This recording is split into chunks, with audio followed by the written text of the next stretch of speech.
আয়ান বাবুটা আজকে সকাল থেকেই বায়না ধরেছে সে সুপার শপে যাবে। তো যাওয়ার মধ্যে কিন্তু বৃষ্টিতে এই যে এক জায়গায় দাঁড়ায় থাকতে হলো, তারপরে কিন্তু সুপার শপে গেলাম। এই যে সুপার শপে যেও বাস্কেট নিয়ে দৌড়াদৌড়ি করতেছে, খুব এক্সাইটেড হয়ে আছে। এরপরে তো সে তার পছন্দের মতন চকলেট চিপস সেটা নিল, আবার এবারে নিচ্ছে অনেকগুলো চকলেটস। ইচ্ছা করতেছে নাকি তার সবগুলো চকলেটই নিতে। তো এই যে তার পছন্দ মতন চকলেটগুলো বাস্কেটে ঢোকাচ্ছে,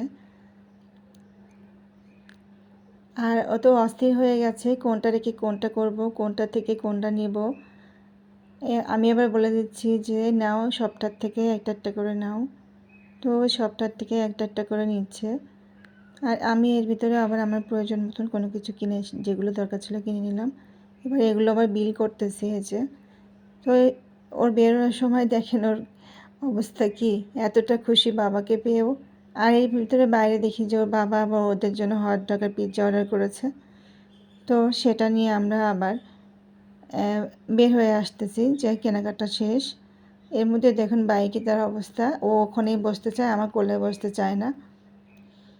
তারপরে বাসায় এসেই বলতেছে আমাকে দাও, আমার যে কোকো ক্রাঞ্চগুলো কিনেছি ওগুলো দুধ দিয়ে খাবো, ওগুলো দাও। তো ওই যে ওকে বাসায় এসেই ওকে কোকো ক্রাঞ্চ দিয়ে দুধ দিয়ে খুব মজা করে খাচ্ছে। আবার আমি আরও কিছুটা ঢেলে দিলাম ওর ভিতরে। খুব ভালো করে এগুলো খেয়ে নিচ্ছে ও, খুব মজা করে খাচ্ছে। দেখুন কতটা মজা করে খাচ্ছে।